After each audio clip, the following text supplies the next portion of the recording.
Welcome back to another episode of the What We're Watching podcast. I'm Megan. And I'm Jeni, and today we're talking about Lizzie McGuire, Season 1, Episode 7, which is called Here Comes Aaron Carter.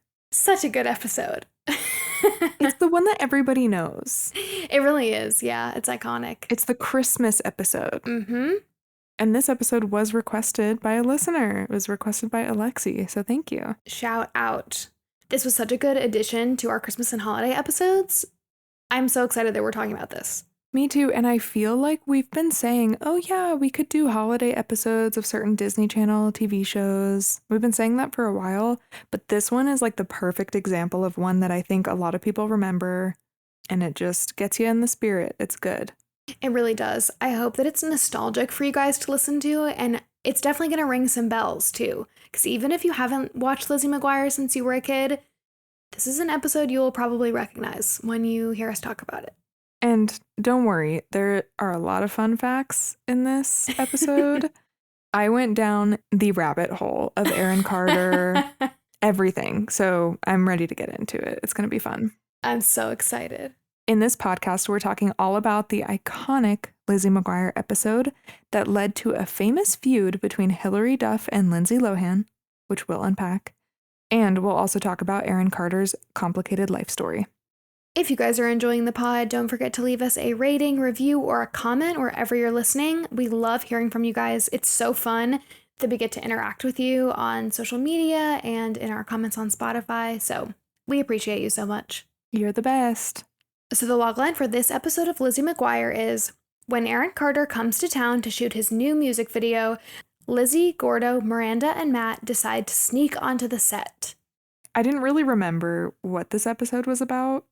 Nope, same. I just remembered the music video of it all, but not that like they were trying to sneak on, and there's like a little bit of a comedy of errors with Lizzie's parents, so I thought it was so cute. And I remember the ending, and that's like it. I just love that these episodes are 20 minutes too. Like they're so cute and fun, and I feel like we say this every time we talk about Hilary Duff or Lizzie McGuire.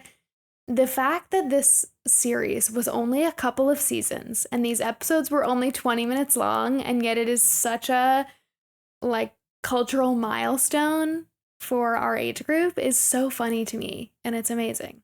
I completely agree.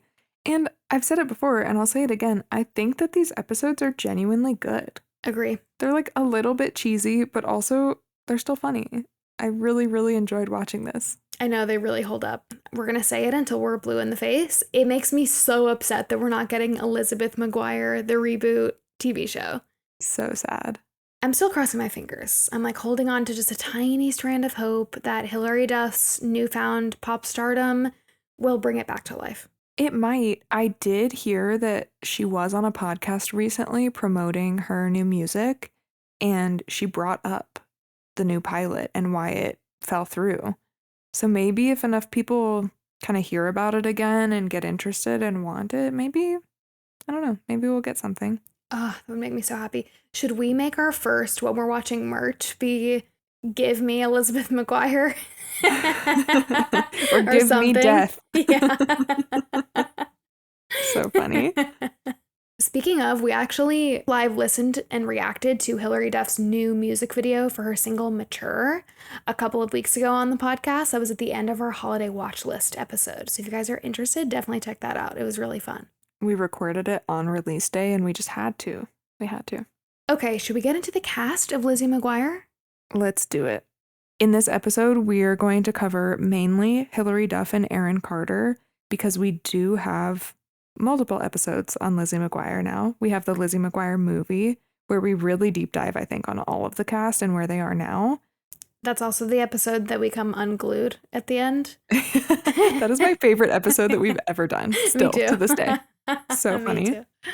It was so much fun to record that one. And we were just delirious, I think.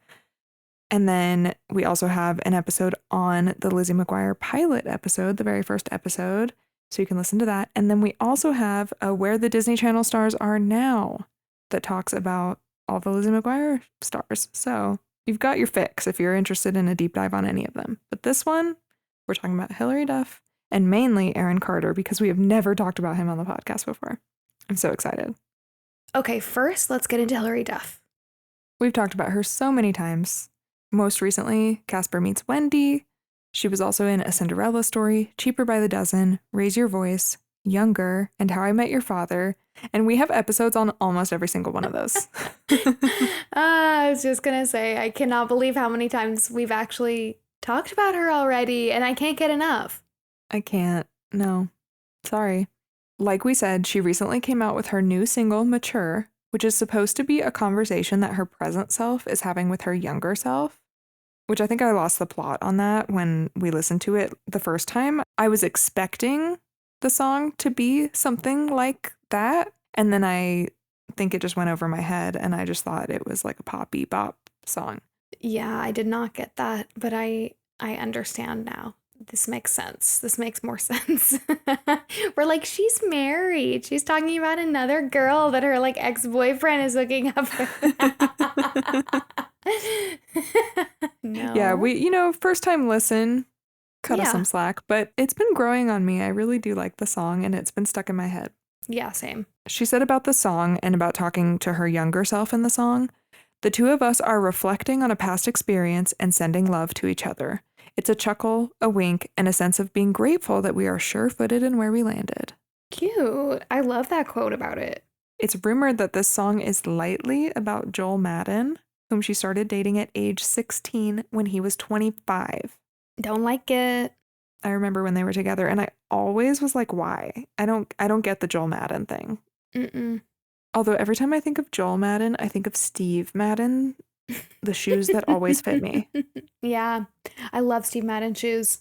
They could sponsor, I don't know if it's a good company or not, but they could sponsor me because if I need a pair of shoes, I'm like, well, Steve Madden won't hurt my feet. Yep. Agree. Totally agree. Back to Hilary Duff. She's coming out with a new album, but at the time of recording, we actually don't know the name or the release date yet. And this single, Mature, is like our first hint at what's to come. We do know that there will be a docu-series released about her life and music. I hope it comes out in our month of doing docu-series documentaries. Same. Because we're talking about maybe doing that in January. We will certainly cover it no matter when it comes out, but that would be excellent timing. I would be so... Can you imagine if we have the new Taylor Swift docu-series to talk about and the new Hilary Duff docu-series to talk about, and then we have February, our month of rom-coms, and then we have Taylor Frankie Paula's The Bachelorette in March? Perfect. What else could you want? It's perfect. Okay, now let's get into Aaron Carter, because like you said, we've never talked about him before, and there's so much to say. So much to say. And I think, I feel like I've started saying this a little too much now, but I think we could do a full deep dive episode on Aaron Carter and have so much to talk about. So I'm going to try to like keep it as brief as possible, but you still need to get the picture of his life. You know what I mean? Aaron Carter is a singer and actor who started performing at age 7, and he got famous very quickly. He was like the Justin Bieber of the 90s and early 2000s. He was my Justin Bieber. I loved Aaron Carter. That's a really good comparison. I know that you loved Aaron Carter. You talk about him often. So I'm excited that we get to talk about him now. I think I kind of missed the Justin Bieber train. Like I wasn't super interested in him. And so, yeah, Aaron Carter was my Justin Bieber. To say it up front, for those who don't know, Aaron Carter passed away in 2022 at age 34, which is really sad, from accidental drowning in his bathtub while having drugs in his system. We are going to go back through his life, but I feel like if you don't have that context, you will be very confused because we kind of keep bringing that up. So back to how he grew up. He got famous because his older brother, Nick Carter, was in the boy band Backstreet Boys. Also loved. Also, I remember, like, anytime people would mention Aaron Carter, they'd mention Nick Carter. I remember them being kind of this, like, package that people talked about. Yeah. Even though I think they're, like, 6 years apart or something. Not sure. Seemed like Nick Carter was ancient to me, though. Aaron started opening for the Backstreet Boys at age 9. This boy started performing at 7, opening for the Backstreet Boys, like the biggest boy band of the time, at age 9. Isn't that wild? Yeah, we don't often talk about child stars that are musical stars. We talk a lot about like specifically TV, but also movie stars that are children, like via Disney and Nickelodeon. But it is really interesting sometimes to think about people like Aaron Carter, like Justin Bieber, who've become really famous for their music early, because there is something very unique about performing on a stage and having like raging fans that are teen girls in front of you. Yeah, it's face. So different. Yeah. Mm-hmm.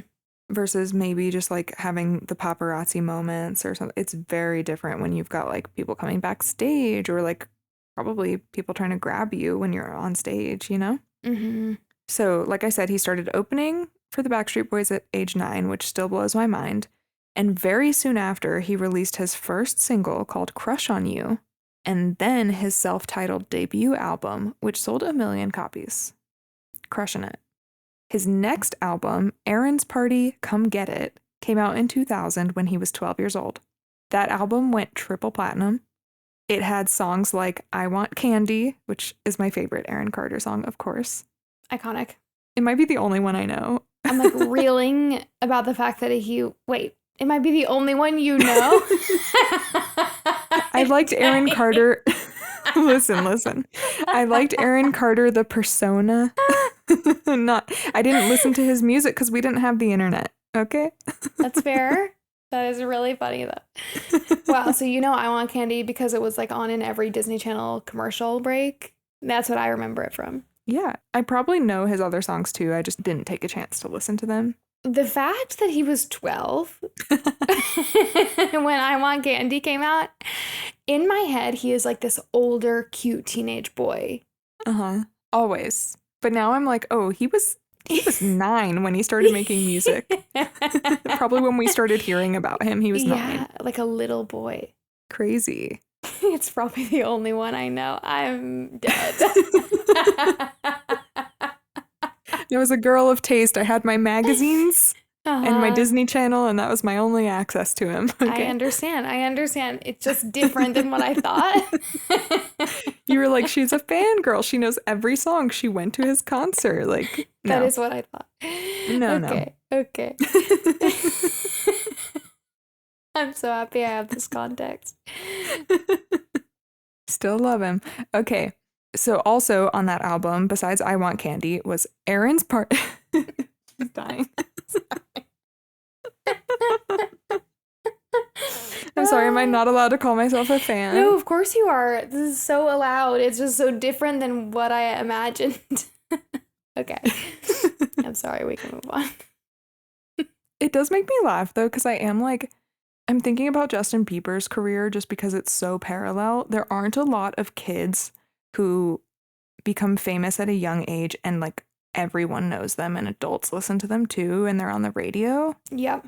And I think Justin Bieber and Aaron Carter are like the only two I can think of. And maybe JoJo. Yeah, JoJo was a good one. But to be fair, she didn't sound like she was 13 when she sang those songs, so. No, I mean, this is different, but Adele was 18, 19. Was she? Yeah.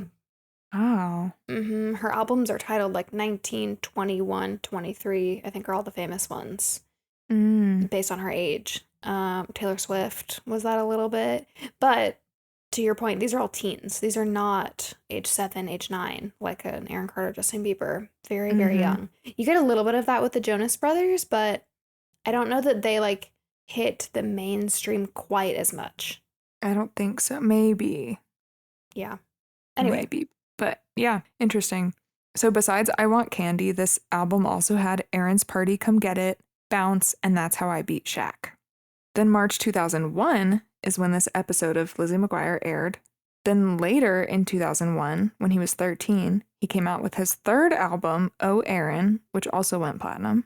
And then his fourth album, Another Earthquake, came out in 2002, when he was 14, I guess. And then he took a 16-year break. Wow. So he was like boom, boom, boom, releasing the albums. Until he was 14, and then he took the break? Yeah. He was so young. I know we're repeating the same thing, but wow. Mm-hmm. Like you said, I kind of expected him to be like a star for his whole teenhood, but he really wasn't. No, it was really his childhood. He and his siblings had a show called House of Carters that I actually didn't know about. It was a reality show. And like I said, everyone always talked about Nick Carter and Aaron Carter, but I actually didn't realize he had many siblings. He has a twin sister named Angel, and then 2 other sisters named Bobby Jean and Leslie, who tragically both passed away at young ages from drug overdoses. Wow. If that tells you anything about like their upbringing, I think that hints at it a little bit. Leslie died in 2012 and Bobby Jean a year after Aaron in 2023. Wow. Of the 5 siblings, only Nick Carter and Aaron's twin Angel are left. That's so sad. It is.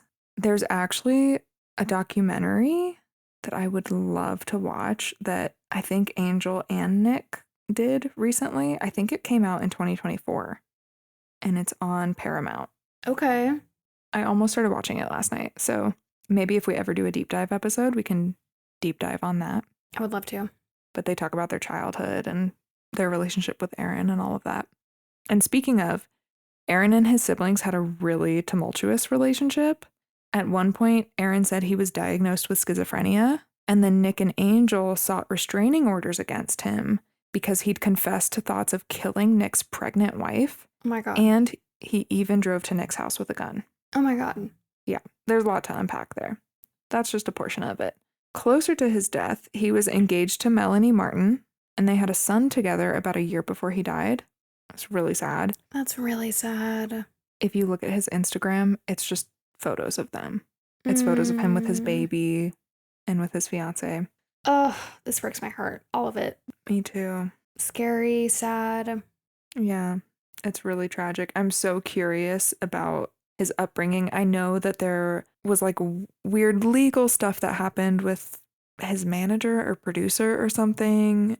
And then that guy is in jail now for fraud. There's like a whole bunch of stuff here. So like I said, we'll do a deep dive episode one day if you guys want that.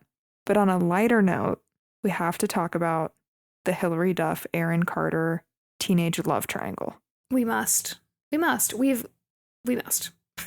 We've talked about it before, but briefly. Let's get into it. So Hilary and Aaron began dating after he guest starred on this Lizzie McGuire episode.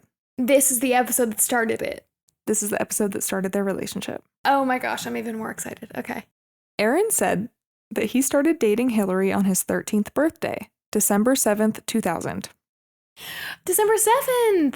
That's my daughter's birthday. Wow. Yay, cute. The fact that we were sitting here at 30 talking about these 13-year-olds when in my head they're fully 17. We say this on every Hilary Duff project that we talk about where we're like, I swear she's a decade older than she is. The fact that we're like, they started dating on their 13th birthday. Just dead. Oh, but I can't wait. I'm hooked. You're so right, though, because we've talked about this like love triangle before, and we've talked about like all the drama behind it, but we never knew what their ages were. I assumed they were teenagers. Mm-hmm. No, not really. 13. So he and Hilary dated for a year and a half. In an interview, he said, I started dating Hilary on my 13th birthday. I was dating her for like a year and a half, and then I just got a little bored. So I went and started getting to know Lindsay Lohan, dating Lindsay. No, not a little bored. Not him saying to a magazine that he got bored dating Hilary Duff. Then he said, then I didn't want to do that anymore, so I got back with Hilary. This is just like spoken like such a teenage boy. I saw something in an interview that said that he basically had his pick of girls at his 13th birthday party, and he picked Hilary Duff. The chosen one. Yeah, it just makes sense. He was a 13-year-old boy who was like so famous. Oh my God. I mean, you can tell just by this quote, just him saying, I got a little bored. I went to Lindsay. Didn't want to do that anymore. Went back to Hilary. Has no qualms with it. Doesn't see that it's an issue. Just the fact that we have like touched on this Lindsay Hilary feud since the podcast started, and I had no idea that we were talking about them at 13. Literally, me neither. So Lindsay and Hilary had a public feud, like I said. They kept showing up to each other's premieres. Hilary showed up to the Freaky Friday one, and Lindsay showed up at the Cheaper by the Dozen one. And I think it just went on and on. To be fair, they do start to become teenagers in this feud, so it all tracks. Lindsay, I guess, took the fight to the next level when she called Hilary's co-star in A Cinderella Story, Chad Michael Murray, to spread lies about her. Ooh, juicy. What were the lies? I don't know. I think we talked about it in our A Cinderella Story episode. And I feel like the Chad Michael Murray thing was a love triangle as well. Mm-hmm. I think that's right. I think Hilary and Lindsay just liked the same boys. Oh, I guess this is what the lie was about. Hilary said, "I've never stolen anyone's boyfriend. I don't know how you do that." She was talking about it, and I wasn't. It made us both look bad and put up a big weirdness. And I guess recently Tina Fey backed up the claims that Lindsay was always talking about this feud because she said that Hilary was a confusing topic of discussion on the Mean Girls set. Fascinating. Fascinating. I'm imagining Lindsay and Rachel McAdams, Amanda Seyfried, Lacey Chabert. I'm imagining them all just talking about Hilary Duff. Hilary Duff. It's so high school coded. Like, except for high school is like the famous teens of Hollywood. Yeah. So funny. It was wild. Then Lindsay hosted SNL, and Rachel Dratch came out during her monologue as Hilary, and I guess it was a very unflattering portrayal of Hilary. Whoa. But that's how famous this feud was, is that it was on SNL. There were some public responses between Lindsay and Hilary, but by 2007, the girls had put it behind them. Or at least publicly, they put it behind them. Back to Aaron Carter. When Hilary was pregnant with her first child, he said, "I'm really happy for her that she's in a successful relationship and that she's going to have a baby. Sometimes I think to myself, maybe that could have been me, but it is what it is. She knows I will always love her." That's a very sweet quote. Wow, Justin Bieber could never. But to say it publicly, I was like, what? Yeah, that's a little emotional, but cute. I think it's cute. And then later in 2014, Aaron said that he'd never give up on Hilary. Hilary said, "I don't know how I feel. I mean, that was so long ago, and obviously I'm still married, and I have a baby, and we kind of just don't know each other." Oh, no.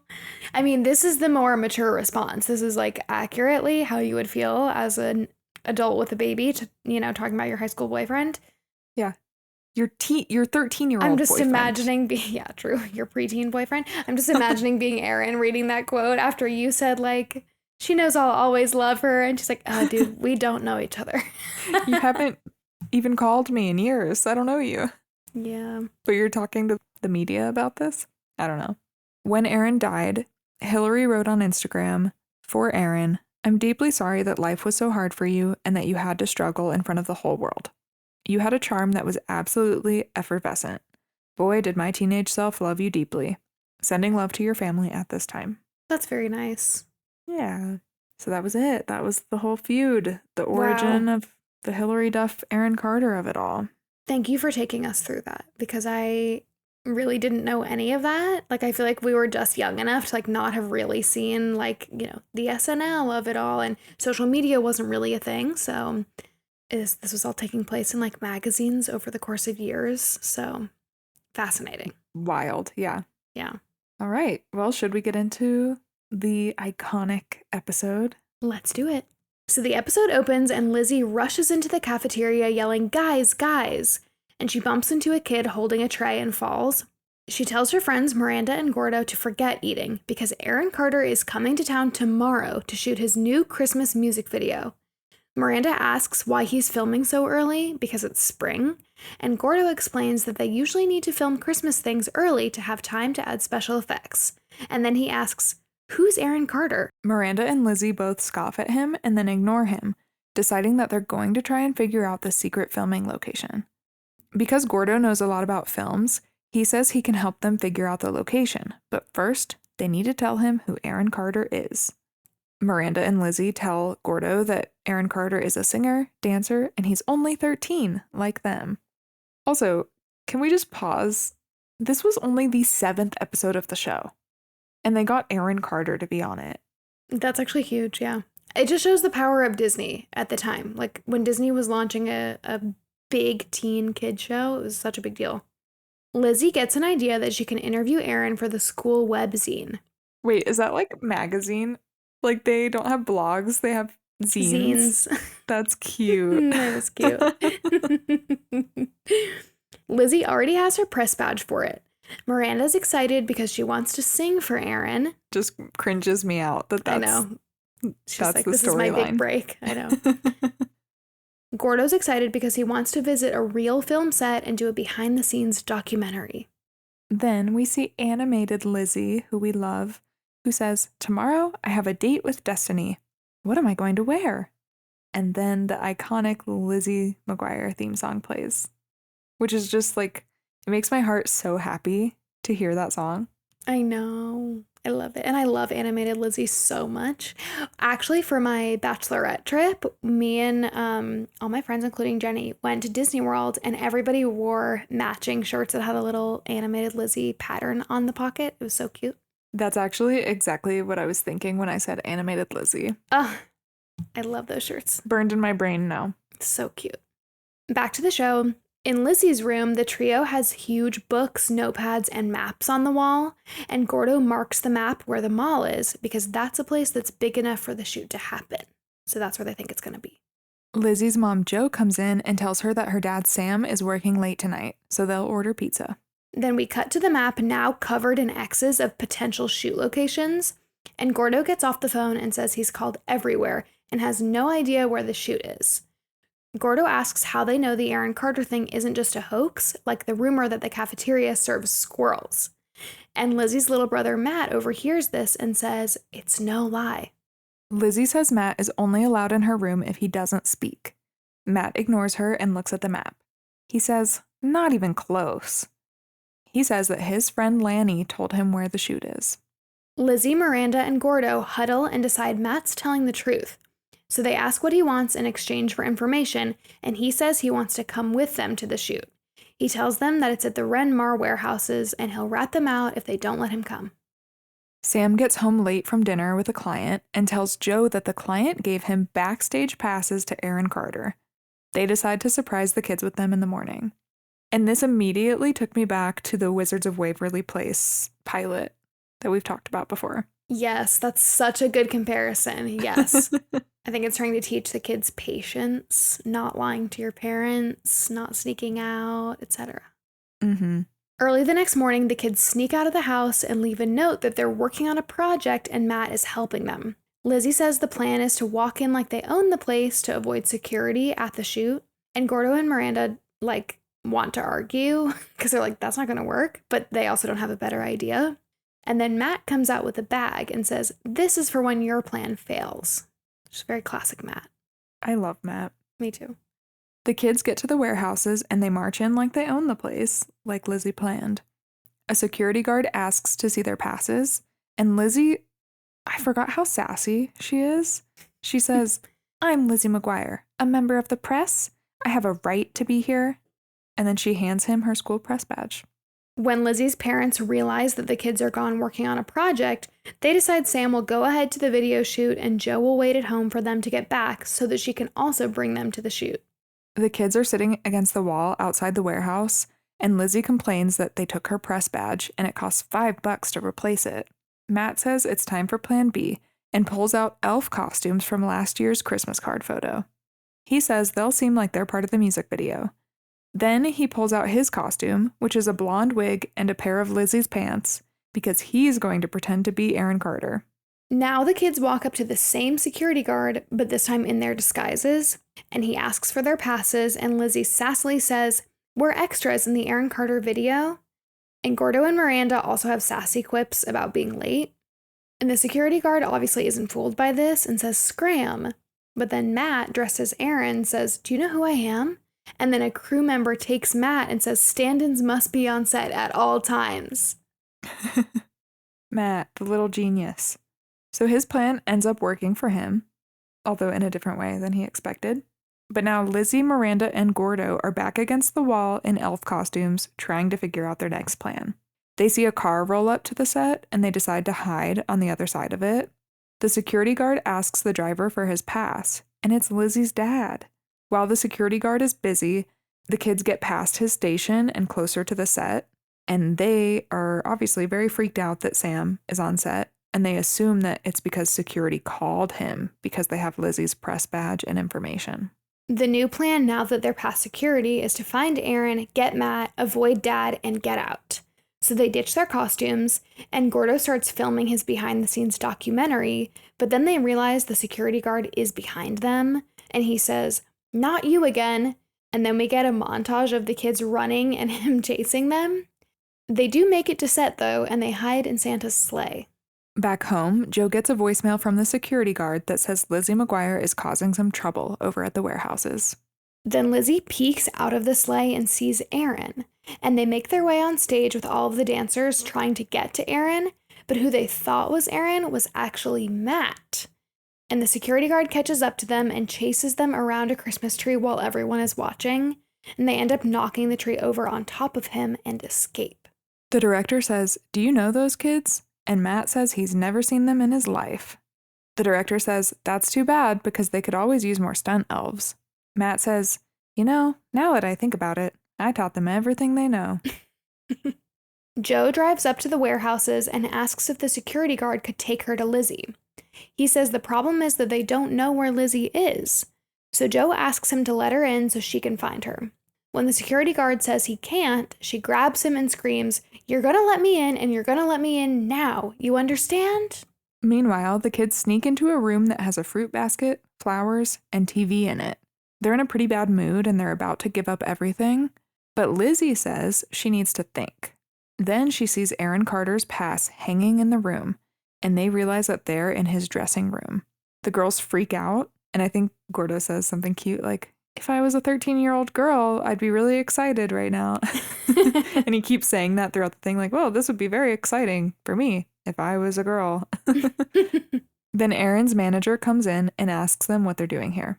Joe gets locked away in a room that looks like a jail cell, and Sam gets locked in with her for trying to eat a donut that was actually for the crew.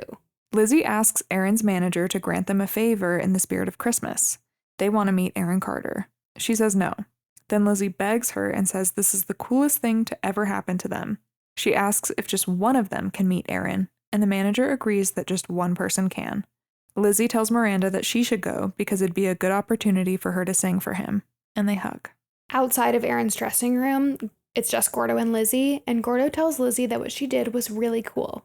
Miranda comes out of Aaron's dressing room, and she's stunned, and she tells them that Aaron said that she has talent, and she thanks Lizzie again for letting her be the one to go meet him. So sweet. Yeah. And now here's the iconic part that everyone remembers. This is what I remember. Lizzie realizes that she left her tape recorder for the interview in Aaron's dressing room, and she knocks on the door. Aaron opens it. He's wearing a shiny silver jacket, which I feel like is what you picture when you picture this episode with him. And he says, "Is this yours?" He holds out her tape recorder that has her name on it, and he says, "Merry Christmas, Lizzie McGuire." Everything goes in slow motion, and she looks up to see mistletoe is over his door, and he leans in to kiss her. And then he closes the door. I will admit, what I remembered of this episode is actually the next scene. It's like the final scene, not this. So when this happened, I was squealing with my hand over my mouth. When like he looks in slow motion up at the mistletoe, I was like, he's not gonna kiss her. First, I was so confused because I was like, they just made this huge stink about Miranda getting to go to Aaron's dressing room to meet him. And then Lizzie's like, oh, I'll just go in there and grab my tape recorder, not thinking about it. And then she's allowed to just walk up. I was so confused. And then when he kissed her, I was like just shook. So if you guys didn't remember that, you're not the only one. You're not the only one. I think why it's so burned in my brain is that it's reinforced every year on social media because people will post Aaron Carter saying, "Merry Christmas, Lizzie McGuire." Yeah. And so I think that's it. We see animated Lizzie again, and she says, "My life is now complete." And then over the PA system, someone says, "Will Lizzie McGuire please pick up her parents at the detention center?" And Lizzie says she guesses her parents aren't going anywhere for a while. And the security guard says, "Neither are you." But then the music video director steps in with Matt, who says they're the greatest stunt elves in the business. And he asks them to be in the Aaron Carter video, and their jaws drop, even the security guards. Then we see the music video. Aaron is singing "I Want Candy" in the fake snow. Lizzie and Miranda get to dance with him while Gordo gets to film. And that's the end. And then, of course, we have a blooper reel, like every Lizzie McGuire episode. So cute. So cute. Now that we say it, though, I'm like, wait, what was the lesson in this? Because I really thought those backstage passes were going to come back and then the parents were going to give it to them or something. No, that didn't happen. They don't even find out about them. They don't even get in trouble. No. Wow. And yet, it was so good. So cute. Their perseverance got them to meet Aaron Carter, and Lizzie got her kiss. And then they got to be in the music video, which was adorable. You'll remember, like, the fake snow, Aaron Carter in his shiny jacket singing I Want Candy. They're dancing with him. It's so cute. Yay. Well, thank you guys so much for listening to this episode, and we hope you're feeling very much in the holiday spirit because Christmas is next week. And this week is Hanukkah, so happy Hanukkah if you're celebrating. My husband is Jewish, so we do both. So it's a very festive month, really all month. You get the best of both worlds in that case, you know? I know, it's so fun. All the holidays. We are taking next week off to have a little bit of a Christmas break. So no new episode, but then we will be back with a vengeance. Don't worry. Don't worry. And we might have a little throwback episode for you just in case you're missing us and you want to listen to something. And then I think we are going to do a month of celeb documentaries in January. I'm in. Let's just commit to it now. Agree. Let's do it. If you guys have specific ones that you want to recommend or that you want us to cover, definitely leave us a comment here on Spotify or message us at What We're Watching Pod. We have a lot of ideas. This is like our favorite category of movies. I can't believe that we have not covered them. So I'm so excited. Yeah, just if you need some inspiration, we've got some Taylor Swift documentaries we could cover. The Pamela Anderson one, the Martha Stewart one, Alex Quiet on Cooper. the Set. So many. The Aaron Carter one. Hey, we could do the Aaron Carter one. Mm-hmm. You let us know. We could do the Justin Bieber one. Ooh, the Selena Gomez one. It feels like unlimited. Yeah, this might need to be a new recurring thing of ours. Just pepper them in every now and then. Would love. The Jonas Brothers. Yeah, there's so many. All Just right, we could keep going. Maybe we'll do some polls on Instagram if we haven't already. Oh, that sounds great. Well, thank you guys so much for listening. And we hope you have a very Merry Christmas if you celebrate. And we'll see you next time. Bye. Bye.